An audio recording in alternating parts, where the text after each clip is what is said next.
Hello, and welcome to The Content Bite, a podcast for freelancers who use their words to make money. I'm Rachel Smith, a freelance journalist, copywriter, and content producer. I'm also the founder of Rachel's List, a jobs board and community for Australian writers and other creatives. And I'm Lynn Testoni. I'm a journalist and content writer as well. Rachel and I are your weekly co-hosts, and every week we bring you all kinds of tips, tricks, and some fabulous guests to help you make the most of your freelance business. So every freelancer needs to manage their finances. We've talked about this a lot, but most systems are built for larger businesses, not sole trader businesses like ours, which means you end up paying for a lot of unnecessary features that you never use, such as payroll. Rounded is designed for freelancers, so it's super easy. You can see how much tax you'll need to pay, which is also something that other systems didn't tell me. Yes, and Rounded really is an affordable all-in-one tool. Plus, if you're a gold member of Rachel's List, you can save another 20% on any annual subscription.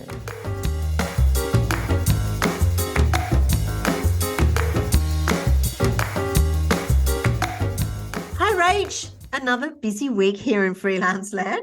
I feel I've been chasing my tail a bit lately, but I had a quiet weekend, which was just lovely, and it's just what I needed. What about you? Yeah, look, I feel like I've hit the wall about 20 times this week. It's been hard.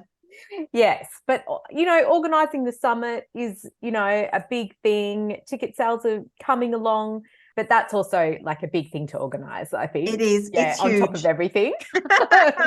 What were we thinking? Yeah.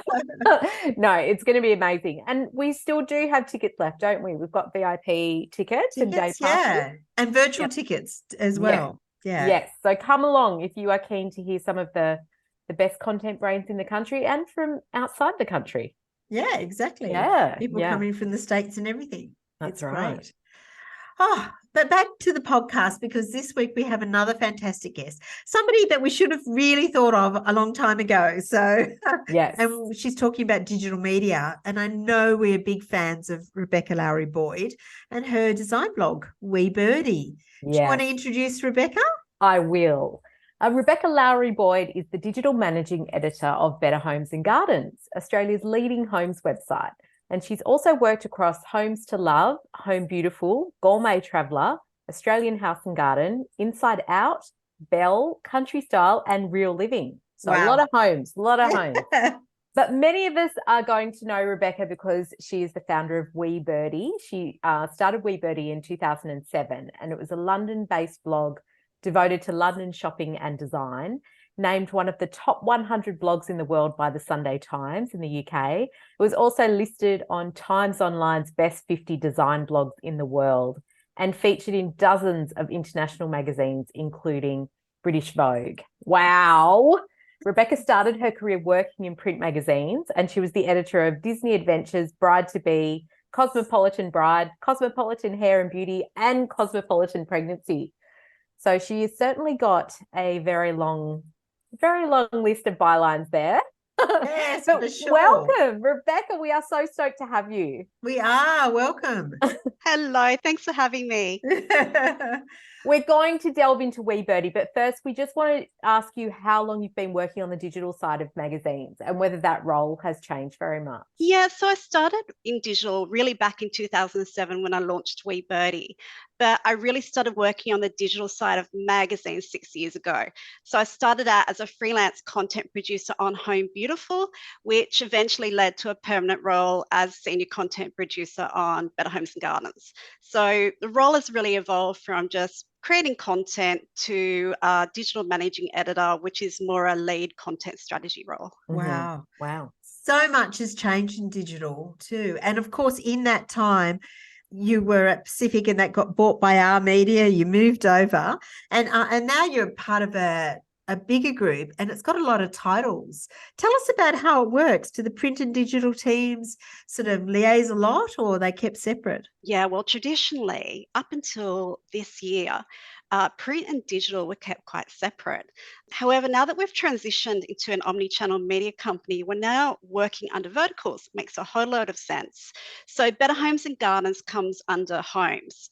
So the content team, we're now called, both print and digital, we sit together on the same floor, which is a huge evolution because we used to sit on different floors and never see each other. No, never see each other, never talked. And now It's so weird. It really was. And now we're constantly talking and collaborating. So right now we're working on how print and digital are going to work together, creating content across the entire production process. So it's a really Wow. exciting time for the company. So you mostly work on Better Homes, do you? But do you Yes. work on some of the other home titles? Because do you all sit together? We do all sit together. I'm really lucky. I'm just Better Homes and Gardens, but I was across all the other titles. It was a maternity leave position. So I worked on those for about a year. Yeah. Do you know Lynn's sister Di? Is Di Yeah. at Media? Yeah, of course. Yes. Never heard of her. Never heard of her. They're Probably work sitting right buddies. next to you. Joking. Yes. Di is a very, very good friend of mine, and I'm really lucky to work with her. So yes, Yeah. I've worked with all the Moore sisters. Oh, bar one. Yeah. Yes. One of my sisters is a maths teacher, so less no likely chance to there. metamedia. Well, what do you I know you've worked, from home as well, but what do you love about being in-house? It's all about the people for me, working with a team. And luckily, as I've mentioned, I'm surrounded by a team of amazing people. I did find freelancing and blogging on my own a bit tricky, just that pitching, chasing invoices, worrying about regular income. So the stability of working in-house is a big plus. Also, in the last year, I've become involved in a lot of projects across the business, and that wouldn't have been possible if I wasn't in-house. So it's really just brought my job to life. It's a bit more That's so strategic. Do you like that? Yeah. Yeah, I really do. Yeah, I'm involved in a few projects. So yeah, it just brings something extra to the role. And I guess at this stage in my career, that's really what I'm looking for. Yeah. It makes you wonder, doesn't it, if you kind of insist on a remote position, when you could be in-house or you could be remote, maybe you are missing out on being chosen for some of those bigger projects where they want to see you and they want to be able to pull you into a meeting and that sort of thing. Yeah, I think that's true. Some of them I put my hand up for, others I was chosen for. And yeah, that wouldn't have been possible if I was remote. So yeah, that's one of the positives for me of working in-house. Yeah. Mm-hmm. So let's chat a little bit about Wee Birdie, because tell us the story about it, because I know you were right at the beginning of the whole blogging phenomenon, weren't you? Ye old blogging days of yore. It's an interesting story. My husband and I found ourselves in London when the great financial crisis hit in 2007, and magazine publishers were in a really tough place. Nobody was hiring. And, I had all this experience as a print magazine editor, but I had been running a personal blog for my family and friends. And then I found out that I wanted to spend more time writing about all the incredible shops and unique finds I was stumbling across in London. And I also secretly wanted to work on my dream title, Time Out London. So my blog became a kind of portfolio for Time Out. I wanted to really showcase my skill as a writer, because up until then I'd mainly been an editor, as well as my ability to uncover hidden gems in London. And after 18 months, my dream came true. I was offered the job as deputy shopping and style editor on Time Out. Oh, cool. Wow. Yeah, it was a really wonderful period in my life to be involved in that. Wow. So talk us through, you had a lot of content on that blog. Was it exhausting doing it all, or were you sort of fired up by your passion for it at the time? Yeah, exactly. At first, completely fired by that passion. Creating my website, excitement of gaining a following, plus living in London and the design world just offered a never-ending amount of content opportunities, and I was completely passionate. So I kept inspired by just jumping on the tube and discovering a new hidden nook in or neighborhood in London. Yeah. And I also really wanted to stretch my experience of writing about design, interiors, fashion, and style, which I really hadn't had the opportunity to explore in previous roles. But look, I have to admit that blogging on my own was at times a really hard slog. You're constantly having to feed that beast. Yeah, it's a hungry beast, isn't it? And it really is. You never finish. If you write a blog, you can always tweet it, you can always put it out on social media, you can always add to it, write another one. It never ends. Yeah, absolutely. Yeah. We were talking offline just before we started recording about how, bloggers like you were really the original influencers, and you got so much attention for Wee Birdie. I think India Knight said it was one of her favorite blogs of all time. Essential reading if you like lovely things, and I only wish she would blog every 10 minutes. I think that was her review. No pressure. Oh my God. But I remember feeling the same. I used to go and refresh your blog to see what you were doing and stuff. So what was the moment that you just went, I'm not doing this, I'm hanging up my blogging clogs, so to speak? Oh, look, it really happened when we made the decision to move back to Sydney. And that was because I wanted to have a baby and things were a bit tricky in the UK. I was having some problems with the NHS. So we made a decision to move home. And with that, I did lose the passion because I did lose the passion. It wasn't London, it wasn't the topic of my blog, but I kept going. And at this point, I think Instagram launched, and it was just a really weird time where, I mean, obviously I had to make money, and that was really tricky being both a content creator and your own sales manager. Oh, yeah, that's hard. Yeah, and it was way years before influencers. So there's no such things as influencer agencies. You know, brands didn't really know about bloggers or that kind of value that influencers can give them. So, I was trying to convince them to spend on something that they didn't really understand. And I think it was just a timing thing. So then I had my baby, and I just decided that, yeah, enough was enough. And I needed to, I really just I wanted to be paid regularly for the content I was producing. Yeah. Oh, Yeah. I think we can understand that. I Yeah. totally get that. I sometimes miss doing Reality Chick, which was my blog, my advice column Yeah. years ago that was going around the same time as yours. But once we did the Reality Chick book, it all just sort of stopped. And that blog is no longer, but yours is still up. Do you go back and visit it from time to time just for a little nostalgia boost? Yeah, I go and look and think how terrible it is. I'm going, Oh, no. Not. No, it's still it good. is of a time and period. And yeah, when you're talking about interiors, when you're going back that far, things can look a bit dated. But yeah, I do keep an eye on that, and I keep thinking I want to change things up and maybe give an update, but that hasn't eventuated. No.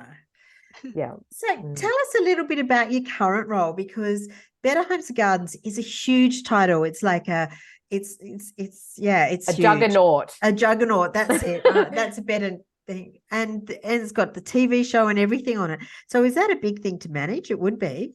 So Yeah, much yeah, it traffic. really Yeah. is. Yeah. So Better Homes and Gardens is the most read print magazine in Australia. So you've got that. And then Yeah. we're the biggest homes website in Australia. It's a Mm. great example of a true multi-channel brand with a TV show, magazine, website, and socials. And how do you use freelancers, on the digital side? Do Mm. you use them, or is everything kind of done in-house? At the moment, everything is produced in-house for digital media, but they may not always be the case, and I'm hopeful that's not always going to be the case. We're also exploring how we can commission a diverse range of voices across all our titles. Yeah. I think that will be a really positive mood. So yeah, watch this space. Oh, That that's would be good to know. awesome. Yeah. One of the things I'd love to ask you about are things like metrics. When you're working in such a big channel, are you constantly measuring clicks? What sort of metrics do you look at, and where does the traffic come from? Are you like changing headlines and all of that every 2 days? And Oh, Yeah. absolutely. I live and breathe Wow. metrics, and I'm obsessed with them. It's one of the most exciting parts of working in digital. So with Better Homes and Gardens, most of our traffic comes from organic search and social. It's pretty evenly divided right now. And our biggest social channel right now is Facebook. Wow. Yeah. wow. Okay. That's interesting. I thought you might say Instagram. Yeah, Instagram just isn't as big for us. Yeah, it's where our audience is. They're responding and engaging with us on Facebook. So yeah, when we've got a tool that enables us to look at where we sit compared to our competitors, it's called Zavy. And yeah, in the homes category, we're the biggest title out of all of the homes just on Facebook. Yeah. Wow. Yeah. Obviously, you've got to keep track of your competitors and other sites in that space. So you must see a lot of websites and spend so much time online. So what are some of the common mistakes that you see other people making? I guess lost opportunities to fully optimize your content. So I guess I've evolved into a bit of an SEO nerd. So I'm always looking at other websites and how they do optimize their content. But you've really got to get to the nitty-gritty of what the intention of your story is. And once you know what that is, then you can find the right keywords with the greatest search volume potential. And by doing that, you're really future-proofing the content. And then the key to staying on top of SEO is constantly updating old content. And I've seen quite a few websites where they're not doing that. And, you tend to fall off the front page of Google if you don't keep on top of it. So, yeah, that's a really important factor. So you might have a great article that's tracking really well, and then so the idea is to go back and update it. So the intention is still there, but you might put more modern information in it or update it, especially in interiors. There'd be new things all the time, wouldn't they? Yeah, absolutely. To get technical from an SEO health perspective, you've got to update your content by 30%. And if it's quite an old piece of content like ours are, going back to 2016, the SEO wasn't great back then. So it's all about going back in and looking at your SEO hygiene and fixing that. Maybe replacing images with stronger images, strengthening your headline. Yeah, it's that kind of attention that ensures that you stay on the front page of Google searches. Yeah. Wow. And just to circle back a little bit, like if you've got a new piece of content and it's optimized well for SEO, but then you don't optimize the social, is that going to kind of, is that a mistake? Like you have to match the keywords across all the promotion? No, not at all. I mean, only with hashtags on Instagram, that's the only place where I can see keywords come into play. But look, in terms of looking at intention, you could have a piece that is SEO led, but you also want to nail it on the social side. So you're playing both sides of it. So you're really driving the SEO, but you're also looking at how you can engage with your audience with maybe a more savvy headline and sell just for, say, Facebook. Yeah, Yeah, well, that's that interesting. makes sense. Yeah. But other times we do pieces of content and they're purely social plays. So we know we're not going to get a lot of SEO traffic for because it might be a news piece, might be very short-term SEO traffic, but the main intention is to get that social traffic. Yeah. So Rachel and I have both worked in magazines, but it's been a while for both of us. And I think things are changing digital teams being part of that sort of omni-channel that you're talking about is new. And so I'd love to hear what your average week is like. Talk us through what you do in an average week, if there is such a thing. Yeah, the days have certainly changed since I was at ACP in 1999. Oh God, it's light years apart. Well, first of all, every day is different, which is a huge positive for me. And that's basically how my position has evolved. An average week involves leading daily stand-ups every morning to plan the day ahead, ideating content, analyzing data and forecasting, keeping an eye on Google Trends, managing people, subbing stories, working with affiliates, commercial, marketing, lots of meetings. Yeah, lots of meetings. Gosh. Yeah. Wow. And what about remote work? Like, are all your staff generally in the office for a few days, or are some there completely remote? How does that work, and how does it affect, the product that you're putting out? Right now, we're all working back in the office more days than we're at home, but we've all got flexible working arrangements. And in fact, my senior content producer works remote from Newcastle and comes in once a fortnight. And that's something that we worked out with her right from the beginning. She was the right person for the job, and I've worked around her. She's got a young child, and it works beautifully. So I think it's really important that we have that work-life balance, and I feel like we've gotten there. Oh, that's good. It's nice to know, isn't it? We talked a little bit about social media because that's part of the digital team looks after the socials, don't they too? So what sort of, you said Facebook works. What sort of things? Do you have groups, or is it posts mostly? Yeah, so I'm responsible for the social strategy and implementation of socials for Better Homes and Gardens. So we've got Instagram, Facebook, and Pinterest. And yeah, as I mentioned, Facebook has emerged as our leading source of traffic.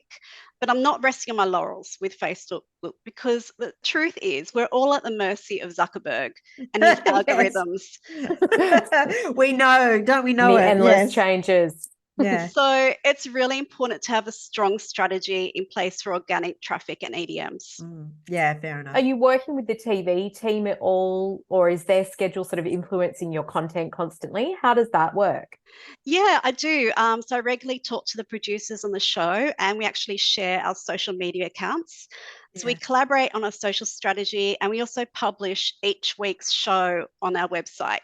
So each segment is published as its own individual story. So the idea is the audience can come to the website or buy the magazine after the show for more content, recipes, and to watch the videos again. Yeah. So that's a lot, because I think also people worry they connect them all. You know, they might ask you questions about the presenters, do they, and the TV. It all blurs for the audience. I'm not sure.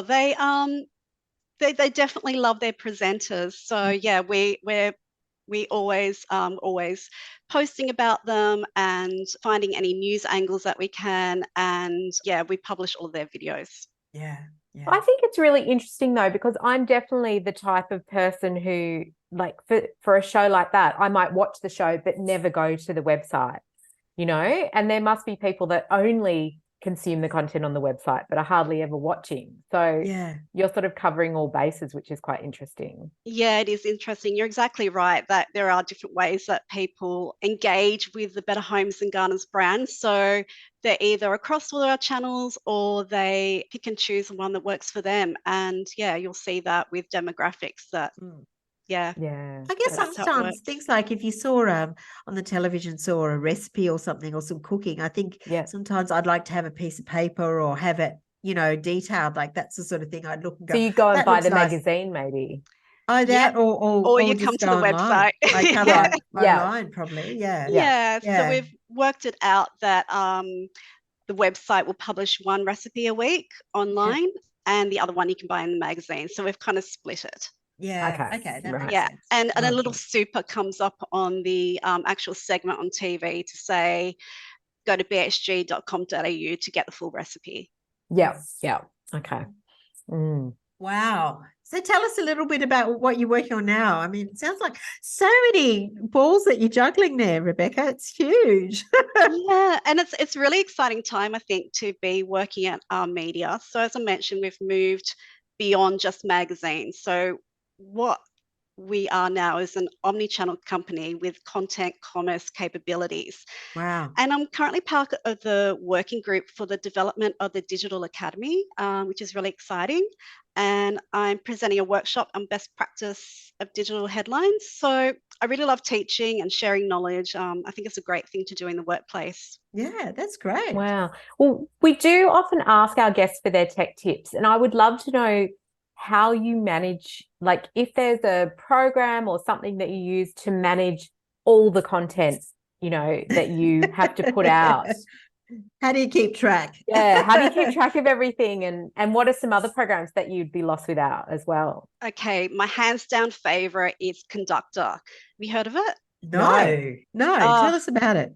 It's our newest tool. We've all just been recently trained up in it, and I don't know how we survived without it before. Yeah. So it's an SEO and content marketing platform, and we use it to find new keyword opportunities, track keywords, get advice on how to optimize our content. We can actually copy and paste a piece of content into it, and it will give us advice on how best to optimize it. So yeah, I thoroughly recommend Conductor. We also use Sprout to schedule Instagram, EchoBox to schedule Facebook, Zavvy for looking at our brand health on social, Trackonomics for tracking affiliate sales, and of course the OG Google Analytics. All right. Wow. Oh my goodness. So many tools. Yeah. I think I'm a bit exhausted, but yes. I haven't heard of any of those. I wonder if because they're more specific to a large media company than to freelancers. So. But I'll definitely check out Conductor because that does sound interesting. Yeah. Is it similar to Gather Content, or is that just completely content management only? It's mainly just SEO. Yeah. Wow. Okay. Yeah. Cool. So is there anything important, that you'd like to tell people who are looking for work in the digital side of magazines? Because digital is where the job opportunities are, let's be honest. Yeah. Yeah, it is. But I have to say, print is still strong. I mean, magazine readership is experiencing a really strong resurgence. I think it's the magazine renaissance. And in fact, our media's print network has actually increased its readership by 18% year on year. So Wow. magazines aren't going anywhere, and print is in a much stronger position than what the market is saying. So, what I would suggest that freelance writers do is think about pitching content that will work across print, digital, and social. And I think you'd get Yeah. extra brownie points if you carefully consider the way you can optimize and rework your content for both digital and social.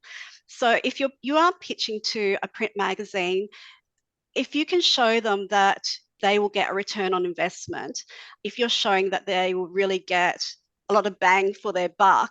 With some SEO sort of enhanced copy. Is that what you Yeah, mean? Yeah. yeah, with some suggestions about, okay, how would this piece of content work online? And some suggestions on some amendments. You could Yeah. suggest keywords. So, yeah, I think when you're pitching, it could be any story, but yeah, it includes something about identifying keywords, how it would work online, how you would Yeah. promote it and amplify it in social. And that way, it's really going to work in terms of a company like our media. Yeah. That is such a good pitching tip. I would never really thought about that. Pitching to a magazine, you're just giving them an idea. But if you say, for the digital side, here's how it could be repurposed. Here's a keyword that I think would work. It's high volume. It's low, high Search traffic. volume, High yeah. search, High search and volume. all of those sort of factors can just make them sit up and take notice. Maybe that's fantastic. I love that. Yeah. And don't forget the social side. On the social, yeah. Yeah. Have suggestions for how you would sell it on Facebook, because your headline on Facebook should really be different to the headline on the site, which is then going to be different to the headline in print. Yeah. And then you've got your meta title, which is completely different. So being able to present a full strategy, a full omni-channel strategy, I think would be a really winning concept for any commissioning editor. Oh, That's great. amazing. Can I ask you, why are all those things different? Like 101, the meta title, the title for Facebook, all of that. Why do they all have to be so different? So for SEO and for social purposes. So the print title can be flowery and evocative, and you would take those words and put it into Google and nothing would come up. Yeah. So then when you take it to digital, the URL will be the keywords. You need to pick up those keywords again in your meta title and also your meta description. And then your site headline should touch on those keywords, but it can also be it's a lot more pragmatic, isn't it? Yeah, rather than evocative, as you say. But you can spice it up a little bit. You can move the notch on the site headline as long as you include some keywords. And then for social, you're really looking for engagement, and that's where it might be a little spicier, a little sassier than, say, the site headline. So yeah, there's all those things to consider. And like finally, when you are pitching, like I'm sure other people have said this, but really know the brand, read it and read it again. Yeah. It's amazing how many pictures we get from people who obviously haven't read the magazine or the website, and it really shows. Yeah. Yeah. That is a common thing that editors say, and you must get a lot of stuff where people just are doing a scattergun pitch that's just out there to see what sticks. Yeah. Absolutely.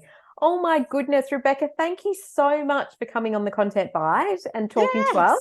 We'll definitely put a link in the show notes to where people can get in touch with you. And although they can check out WeBirdie, where is the better place to get in touch with you if they want to find you? Oh, LinkedIn. Yeah. Find me on LinkedIn. Yeah. Yes. Oh, good. Yeah, we'll pop all of that in the show notes. Oh, thank you so much. Thanks, Rebecca. Really great. I've learned so much, and it's so lovely to see your face. Yeah, it's absolutely. really good. So that brings us to the end of the show. And thanks to everyone listening and following us on social media. Although clearly Rach and I need to up our social media game from what Rebecca's been telling us. Yeah, we do. We need to have a powwow after this. Yeah. So if you like the show, please leave a rating and review. And don't forget to look up about the Content Bite Summit. .com.au. Yes. Fantastic. And thank you again to our sponsors, Rounded, easy accounting and invoicing software made just for Australian freelancers and sole traders. You can find them at rounded.com.au.